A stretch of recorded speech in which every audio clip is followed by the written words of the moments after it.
પ્રમાણે પહેલા તો કર્મને કર્તાના સ્થાને લાવી દો. કોઇન્સ કોઇન્સ સાથે ઇઝ એમ આર આવશે. તમને ખબર છે બહુવચન તો બહુવચનનું રૂપ આવશે તો coins are. Is am are પછી શું આવે? તો આજે આપણું શીખવાનું છે, તમને કહી દઉં, એક્ટિવ પેસિવ. બધાને એવું લાગે છે કે એક્ટિવ અને પેસિવ શીખવું એ બહુ કાઠું છે, પણ જો તમે આજનો વિડિયો દેખશો તો તમને ખરેખર ફાઈ જશે કે એક્ટિવ પેસિવ શું છે. એવું કહેવામાં આવે છે કે આપણે કોઈ પણ જગ્યાએ જવું હોય ને તો બસમાં બેસીને આપણું સ્ટેશન ખબર હોવી જોઈએ. તો અત્યાર સુધી કોઈ બી એક્ટિવ પેસિવ તમે શીખતા હોય તો એના અંદર તમને ખબર નહીં હોતી તમે શું શીખવા માંગો છો, પણ હકીકતમાં હું તમને કહું તો એક્ટિવ પેસિવના અંદર તમારે શીખવાની વસ્તુ શું છે? તો આ 5 વસ્તુઓ તમારે શીખવાની છે. એક આનો ઉપયોગ આપણે શીખવાનો છે. સિમ્પલ 4 સ્ટેપની અંદર એક્ટિવ પેસિવ તમને આવડી જાય જો તમે શીખવા માંગો તો. આપણે દાખલા તરીકે એક એક્ઝામ્પલ લઈ લઈએ. તો એક્ઝામ્પલ એવું લઈ લઈએ આપણે, Karan is speaking English. કરણ અંગ્રેજી બોલી રહ્યો છે. આ એક્ટિવ વોઇસનું વાક્ય છે અને આને પેસિવ વોઇસમાં આપણે કન્વર્ટ કરવું છે. તો આપણે કેવી રીતના કન્વર્ટ કરીશું તો એ વિષય પર આપણે ચર્ચા કરીએ. તો 4 સ્ટેપ તમારે કરવાના. એ 4 સ્ટેપ તમને આવડી જાય એટલે સમજી લેવાનું કે એક્ટિવ પેસિવ નું કોઈ બી સેન્ટેન્સ અથવા કોઈ બી ટેન્સ તમે કરી શકો છો. Step number 1. સ્ટેપ નંબર 1 શું છે? તો સ્ટેપ નંબર 1 શું છે? કર્તાને સ્ટેપ નંબર 1 આપણે પાછળથી લેશું એટલે તમને ફાવે. તો સ્ટેપ નંબર 1 શું છે? તો કર્મ. કર્મને કર્તાના સ્થાને લાવવું. કર્તાના સ્થાને લાવવું. હવે કર્મને કર્તાના સ્થાને લાવો એટલે બીજી કન્ડિશન તમારે ખાસ શીખવાની છે કે અહીંયા નામ છે પણ જો પ્રોનાઉન હોય તો સબ્જેક્ટ અને ઓબ્જેક્ટ આ બે વિભક્તિઓ તમારે યાદ રાખવાની. આઈ હોય તો શું થાય? મી. વી નું શું થશે? અસ. યુ નું યુ રહેશે. હી નું હિમ થાય. સી હોય તો શું થાય? હર. અને ધે હોય તો શું થશે? ધેમ. આ કર્તા વિભક્તિ છે. સબ્જેક્ટ એટલે કર્તા અને ઓબ્જેક્ટ એટલે શું થશે? કર્મ. તમારે આટલું યાદ રાખવાનું છે. કાળ ના દેખ્યા તો તમે કાળ તમને આવડે તો એક્ટિવ પેસિવ તમારા માટે સિમ્પલ થઈ જાય. આપણે એ પ્રમાણે પહેલું સ્ટેપ લખી દઈએ અહીંયા. તો સ્ટેપ નંબર 1 પ્રમાણે શું થશે? તો આપણે આ ઇંગ્લિશ આગળ લાવી દીધું. ઇંગ્લિશ જે કીધું એ કર્મને કર્તાના સ્થાને તો આપણો કર્મ હતો. આને શું કહેવાય? કર્તા મીન્સ કે સબ્જેક્ટ. આ બંને શું છે? તો વર્બ. અને આ શું છે? તો ઓબ્જેક્ટ. બસ. તો એ જે કર્મ હતો બીજી ભાષામાં આપણે કહીએ તો કર્મ હતો એ કર્મનું શું કર્યું? આગળ લાવી દીધું. સ્ટેપ નંબર 2 આ ખાસ મહત્વનું તમારે રહેશે. કાળ પ્રમાણે ટુ બી નું યોગ્ય રૂપ મૂકો. યોગ્ય રૂપ મૂકો. કાળ પ્રમાણે ટુ બી નું યોગ્ય રૂપ મૂકો. તો કાળ બદલવાનો નથી પણ એના પ્રમાણે ટુ બી નું યોગ્ય રૂપ આ 5 માંથી આ ઉપર લખાવેલ એમાંથી કોઈ બી એક યુઝ થાય તો આ કાળની અંદર કઈ યુઝ થશે? તો મેં કહ્યું એમ હવે આપણે ઇંગ્લિશ ના આગળ લાવી દીધું છે તો ચલો ભાઈ ઇંગ્લિશ ના આગળ રાખો. તો લાયા ઇંગ્લિશ. હવે આનું જે કાળ ખરો ને કાળ તો આપણે બદલવાનો જ નથી. તો ઇંગ્લિશ ચાલુ વર્તમાન કાળ છે, કન્ટિન્યુઅસ પ્રેઝન્ટ ટેન્સ છે તો ઇંગ્લિશ ઇઝ થઈ જશે. હવે એના પછી કાળ નથી બદલવાનો પણ કાળ પ્રમાણે ટુ બી નું રૂપ મૂકવાનું છે. તો આ 5 માંથી કયું રૂપ આવશે? ટુ બી નું. તો આપણે નિયમ બદલવો નથી. હું ફરીથી તમને કહી દઉં સ્ટેપ 1 અને સ્ટેપ 2 બહુ મહત્વનું છે. કાળ બદલવાનો નથી. તો આપણે વાક્ય રચના કાળમાં શીખ્યા હોય તો ઇઝ એમ આર પછી કેવું ક્રિયાપદ આવે? તો આપણને ખબર છે કે ઇઝ એમ આર પછી કેવું ક્રિયાપદ આવે? આઈએનજી વાળું ક્રિયાપદ આવે છે. તમારે તો આઈએનજી વાળું તો અહીંયા બી ઇઝ એમ આર પછી ટુ બી નું જે ફોર્મ આવશે કેવું આવશે? બીંગ આવશે. થઈ ગયું? Is being. હવે સ્ટેપ 3. સ્ટેપ 3 ક્રિયાપદનું આ દરેકમાં કોમન સ્ટેપ રહેશે. આખું એક્ટિવ પેસિવ આના ઉપર આ 4 સ્ટેપ ઉપર ક્રિયાપદનું ભૂતકૃદંતનું રૂપ મૂકવું.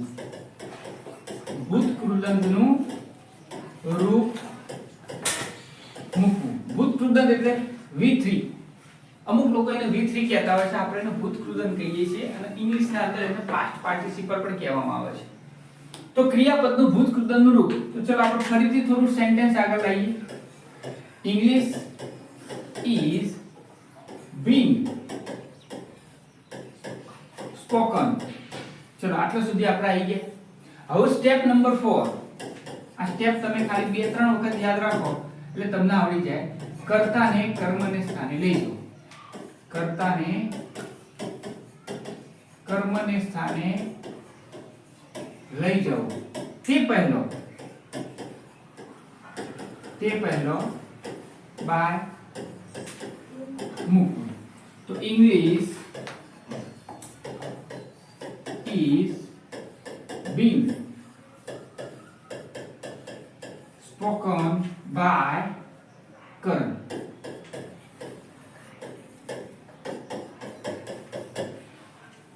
આ 4 સિમ્પલ સ્ટેપ થી તમે આખું એક્ટિવ પેસિવ સોલ્વ કરી શકો. ફરીથી તમને 4 સ્ટેપ બતાવી દઉં. સૌપ્રથમ આપણે કર્મને કર્તાના સ્થાને લાવવાનો છે અને એ પ્રમાણેની વિભક્તિ જો પ્રોનાઉન આપેલી હોય તો આપણે ચેન્જ કરવાની છે.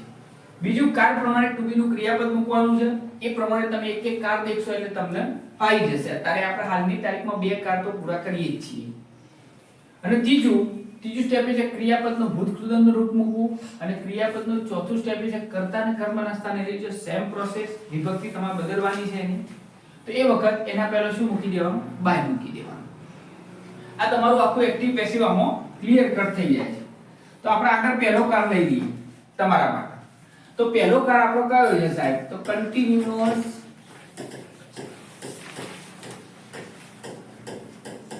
Present tense. Continuous present tense જેને કહેવામાં આવે છે ચાલુ વર્તમાન કાળ. હવે ચાલુ વર્તમાન કાળની એક્ટિવ વોઇસ ની વાક્ય રચના અથવા તો ફોર્મેશન શું છે? તો પહેલો શું આવશે? કર્તા, એના પછી ટુ બી નો વર્તમાન કાળનો રૂપો. તો ટુ બી નો વર્તમાન કાળનો રૂપો 3 છે is am are. એના પછી શું આવશે? ing વાળું ક્રિયાપદ. એના પછી શું આવશે? કર્મ. અને એના પછી શું આવશે? અન્ય શબ્દો. આ કર્તાને ઇંગ્લિશમાં શું કહેવાય? તો ફરીથી તમને યાદ અપાઈ દઉં સબ્જેક્ટ. કર્મને ઇંગ્લિશમાં શું કહેવાય? તો ફરીથી તમને યાદ અપાઈ દઉં ઓબ્જેક્ટ. અને આને શું કહેવાય? તો અધર વર્ડ્સ. હવે પેસિવમાં કન્વર્ટ કરવું છે આપણે. તો પેસિવમાં કન્વર્ટ કેવી રીતના કરશું? તો 4 સ્ટેપ તમે કરો એટલે તમને વાક્ય રચના મળી જાય. તો વાક્ય નંબર 1 આપણે લઈએ. I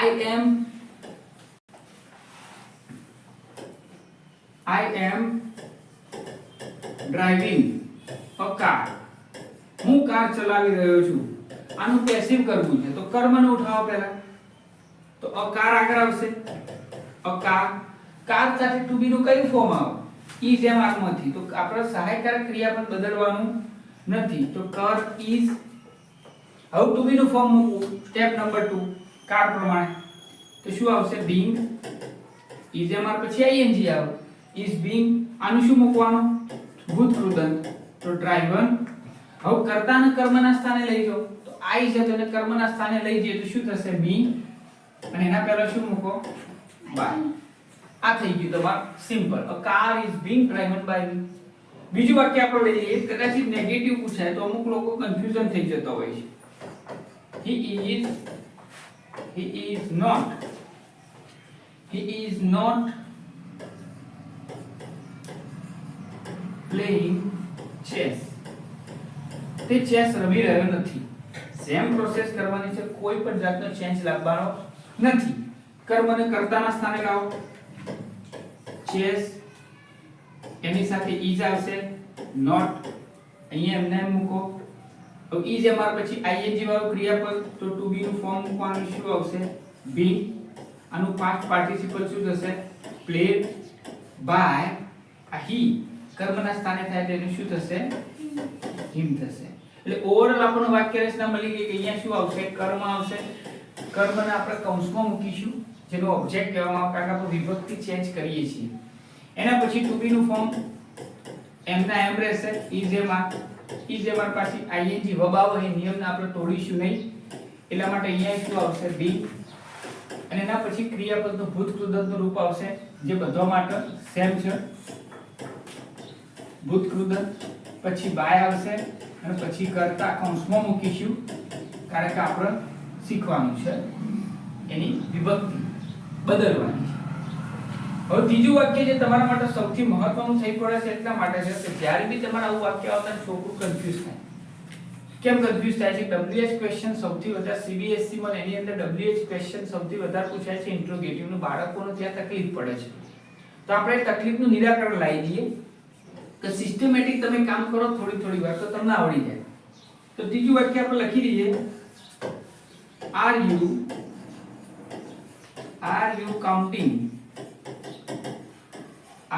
counting coins? શું તમે સિક્કા ગણી રહ્યા છો? આનું પેસિવ કરવાનું છે. ઓબ્વિયસલી તમે નવા હોય એટલે તમને કદાચ ફાવે નહીં, પણ આ વાક્યને પેસિવ કરવા માટે શું કરવાનું? જો ઉપરનો વાક્ય આપણને ફાવતો હોય તો આ વાક્યને આરામથી આપણે પેસિવ કરી શકીએ છીએ. કેવી રીતના? તો સિમ્પલ વસ્તુ છે. આનું પહેલા સ્ટેટમેન્ટ બનાવી દો. તો you are you are counting coins. હવે આનું પેસિવ બનાવો તો આપણે ચાર નિયમો જે છે નિયમો પ્રમાણે પહેલા તો કર્મને કર્તાના સ્થાને લાવી દો. coins સાથે is એમ આવશે. તમને ખબર છે બહુવચન તો બહુવચન રૂપ આવશે. તો coins are is એમ પછી શું આવે? being આવે. તો coins are being. count નું past participle મીન્સ કે ભૂતકૃદંત આપણે મૂકવાનું છે. તો is being counted પછી by અને કર્તાના કર્મના સ્થાને યુ ની કર્મ વિભક્તિ યુ થશે એટલે શું આવશે? યુ. તો આ થઈ ગયું. હવે શું કરવાનું? આપણે કાળની અંદર શીખવાડ્યું છે કોઈ બી સેન્ટેન્સ નું પ્રશ્નાર્થ બનાવવું હોય તમારે તો સહાયકારક ક્રિયાપદ ઉઠાઈને આગળ લાવવાનું છે. વાક્યના અંતમાં શું મૂકવાનું છે? પ્રશ્નાર્થ ચિહ્ન.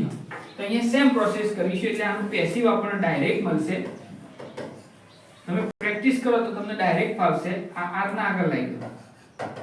are coins being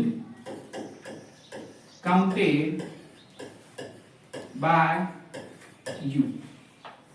આ સિમ્પલ ફંડામેન્ટલ છે કે આખો ટેન્સ તમને એકદમ શોર્ટમાં અને સિમ્પલમાં તમને આવડી જાય છે. હવે કદાચ આ ટેન્સમાં થોડી કન્ફ્યુઝન થઈ હોય. અમુક છોકરાઓને જીવથી એ ખબર ના પડી હોય સાહેબ તમે અહીંયા જે કહો છો is am are પછી being મૂકવું તો કાળ એકવાર જોઈ લેજો. એટલે હું તમને બીજો કાળ અહીંયા સાઈડમાં ભણાવી દઉં છું કે જે તમને ખરેખર ફાયદામાં રહેશે. તો કોઈનું મિસઅન્ડરસ્ટેન્ડિંગ થતી હોય તો આપણો ભાગ 1 છે. તો આની બાજુમાં આપણે બીજો કાળ લઈ લઈએ જે કાળનું નામ છે સિમ્પલ ફ્યુચર ટેન્સ.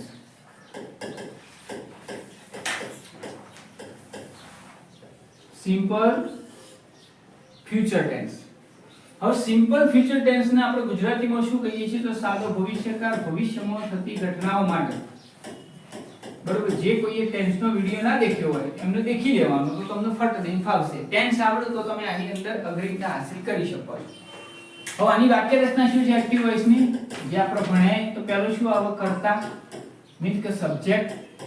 બીજું શું આવશે? તો શેલ એન્ડ will. એના પછી શું આવશે? તો મૂળ ક્રિયાપદ આવશે. કેવું આવશે? મૂળ ક્રિયાપદ. મૂળ ક્રિયાપદ એટલે એને શું કહેવામાં આવે છે? Main verb. આ ખાસ સમજજો તમે. એનું મેઇન વર્બ કહેવાય. એના પછી શું આવશે? સેમ વસ્તુ કર્મ અને એના પછી શું આવશે? અન્ય શબ્દો. તો સાહેબ એનું પેસિવ વોઇસ શું થશે? તો આપણે પેસિવ વોઇસ ની વાક્ય રચના આપણે સમજીએ. પેસિવ વોઇસમાં અમુક નિયમો તો સેમ જ છે. સાહેબ અહીંયા કર્મ આવશે એને કર્તા વિભક્તિમાં લખવાનું છે. આપણે ક્રિયાપદ બદલવાનું નથી. શેર અને will એમ રાખવાનું છે. આટલું તો કોમન છે. બે વાક્યો લઈ લઈએ. 3 વાક્યોમાં તમને આ કાળજી આવડી જશે. નિયમ સેજ પણ બદલવાનો નથી. આપણે શરૂઆતમાં જે સમજાયું એમાં કોઈ એક્ટિવ પેસિવ આવી જાય છે પણ છતાં આપણે પ્રેક્ટિસ કરાવશું. તો ચલો વાક્ય નંબર 1 લઈ લઈએ. I shall buy a new bike. I shall buy a new bike next Sunday. હું આવતા રવિવારે એક નવું બાઇક ખરીદીશ. આનું પેસિવ કરવાનું છે આપણે. તો નિયમ નંબર 1 કર્મને કર્તાના સ્થાને લાવી દો. તો આપણે એક નિયમ કરીશું. ચલો પેસિવ કરીએ આનું. a new bike. a bike new bike એટલે it થાય. it સાથે shall આવે કે will આવે એ આપણે ટેન્સ ની અંદર શીખવાડેલું છે. તો ન્યુ બાય તો શું આવશે will આવશે. શું આવશે will. આ પહેલો નિયમ પૂરો. હવે બીજો નિયમ એવો હતો to be નું ફોર્મ મૂકવાનું. હવે to be નો ફોર્મ કેટલો છે તો to be being છે be છે બરોબર અને been છે. આ બધા જ ફોર્મની અંદર આની સાથે કયું ફોર્મ આવશે મેં કીધું આપણે ટેન્સ બદલવાનો નથી, કોઈ ખોટું કોઈ નવો રૂલ્સ લાવવાનો નથી. આમાં is mr પછી ing આવતું તો આપણે being મૂક્યું હતું. તો આમાં shall will પછી શું આવું મૂળ ક્રિયાપદ. તો અહીંયા બી to be નું મૂળ ક્રિયાપદ શું થાય તો be થાય. શું થાય be. બસ આ થઈ ગયું તમારું પેસિવ. બાકી વધ્યું જે ક્રિયાપદ તો એનું તો ભૂતકૃદંત જ આપણે મૂકવાનું છે. એટલે by નું શું થશે bought. b o u g s t be bought by I હતું તો I ની કર્મ વિભક્તિ શું થશે me. bought by me next Sunday. થઈ ગયું એકદમ સિમ્પલ. કોઈ પણ રૂલ્સ ચેન્જ આપણે કર્યો નથી. હવે આપણે બીજા નંબરમાં જતા રહીએ. બીજું ભવિષ્યકાળનું વાક્ય લઈ લઈએ ઇન્ટ્રોગેટિવ નું. will you join me. will you join me મસ્ત વાક્ય આવી ગયું આપણા હાથમાં. તો અહીંયા મેં શીખવાડ્યું તમને ડાયરેક્ટ ના પાક પહેલા આનું સ્ટેટમેન્ટ બનાવી દો. you will join me. હવે કર્મને કર્તાના સ્થાને લાવો એટલે me નું શું થશે I ની સાથે શું આવશે shall પછી to be નું ફોર્મ મૂકવાનું કયું આવશે be. ક્રિયાપદનું ભૂતકૃદન કરતો joined by you.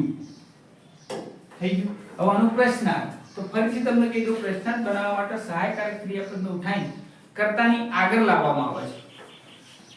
તો shall ના આગળ લાવી દો એટલે અહીંયા shall ના આગળ લાવશો એટલે shall આગળ આવી જશે. તો shall I be joined by you. Simple fundamental. આ તમારો બીજો ટેન્સ બી પૂરો કરી દીધો.